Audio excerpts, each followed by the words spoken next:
আজকে আমি যে বিষয়টি আলোচনা করব তা হলো যে সকল যুবক পুরুষ স্ত্রীর কাছে গিয়ে একদমই টিকতে পারেন না, অর্থাৎ স্ত্রীর তৃপ্তি হওয়ার আগেই আপনার স্ত্রীর কাছ থেকে দূরে চলে যান, তাদের জন্য এই ভিডিওটি খুবই গুরুত্বপূর্ণ। আমি কোনো ঔষধের কথা বলবো না, আমি কয়েকটি খাবারের কথা বলবো। আপনি যদি এই খাবারগুলো খান তাহলে ইনশাল্লাহ আপনি যতক্ষণ মন চায় ততক্ষণ আপনি স্ত্রীর সাথে যৌন মিলন করে আপনার স্ত্রীকে পরিপূর্ণ সুখ দিতে পারবেন। তাহলে চলুন জেনে নিন সেই খাবারগুলো কি। আর আপনি যদি সম্পূর্ণভাবে জানতে চান তাহলে ভিডিওটি না টেনে দেখতে হবে, আর যদি টেনে দেখেন তাহলে আপনি কিছুই বুঝবেন না। তো আমি আর দেরি না করে সরাসরি মূল ভিডিওতে চলে যাচ্ছি। বিসমিল্লাহ বলিয়া, আল্লাহর নাম স্মরণ করিয়া, নবীর দুরূদ পড়িয়া আমি ভিডিওটি শুরু করব। হে আল্লাহ, তুমি সবাইকে তৌফিক দাও যেন তারা আমার এই ভিডিওটি সম্পূর্ণ দেখতে পারে।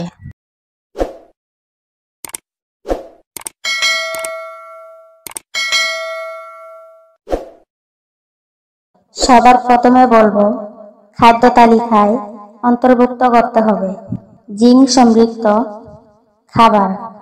কেননা বিভিন্ন গবেষণায় দেখা যায় যে জিঙ্ক সমৃদ্ধ খাবারগুলো ছেলেদের যে টেস্টেড হরমোন বৃদ্ধিতে সাহায্য করে, বা দেখা যায় যে বিভিন্ন শারীরিক অ্যাক্টিভিটিসের জন্য এই বিষয়গুলা বা এই খাবারগুলা বিশেষভাবে কার্যকরী ভূমিকা পালন করে।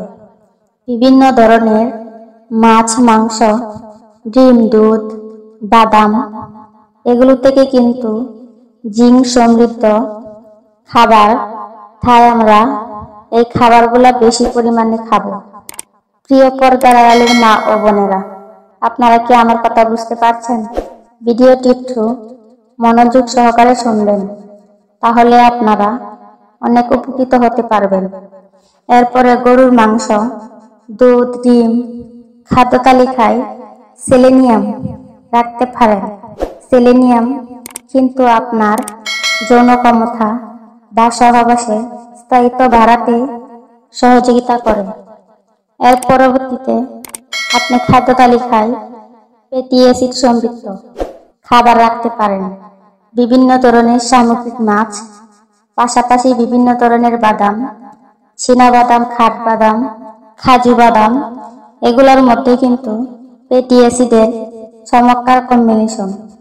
আপনি যদি নিয়মিত এই খাবারগুলা খেয়ে স্ত্রীর সাথে সহবাস করেন তাহলে আপনি অধিক সময় নিতে পারবেন।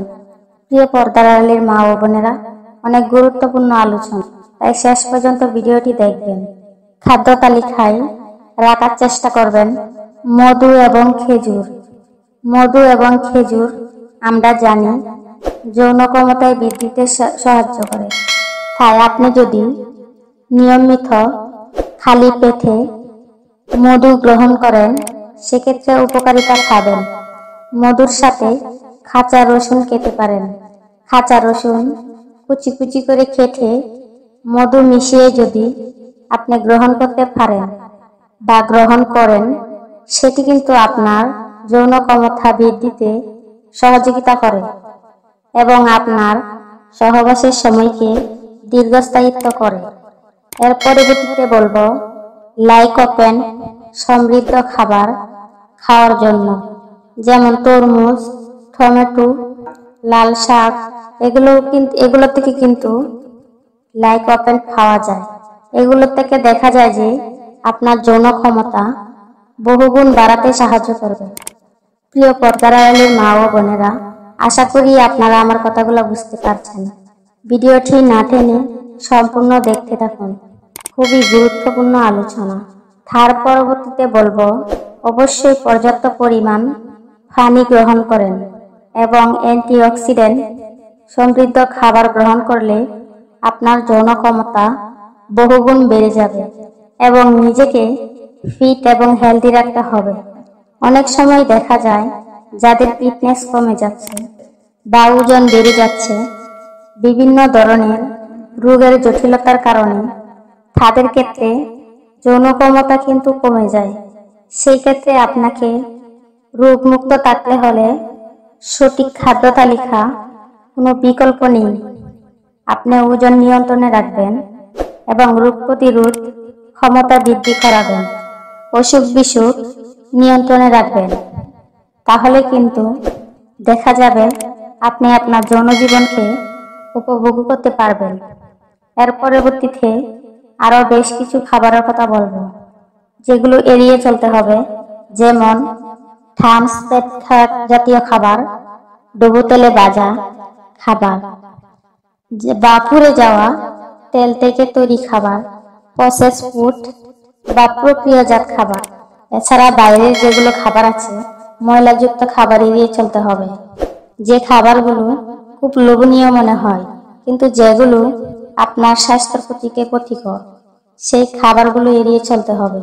যে খাবারগুলোতে বিভিন্ন ধরনের কেমিক্যাল ব্যবহার করা হয়, সেগুলোও কিন্তু আপনার যৌন ক্ষমতাকে কমিয়ে দিতে সাহায্য করে। তাহলে সহবাসের সময়কে দীর্ঘস্থায়িত্ব করার জন্য এই টিপসগুলা মেনে চলতে হবে। আর হ্যাঁ, অবশ্যই শারীরিক পরিশ্রম বা ব্যায়াম করতে ভুলবেন না। আমি ব্যায়াম করার কথা বা শারীরিক পরিশ্রমের কথা সবসময় বলি, কেননা এটি কিন্তু আপনাকে শারীরিক ফিট রাখতে সাহায্য করে এবং শারীরিকভাবে ব্লাড সার্কুলেশন ঠিক রাখতে সাহায্য করে, যার ফলে আপনার সহবাসের সময়কে দীর্ঘায়িত করতে ভূমিকা পালন করবে।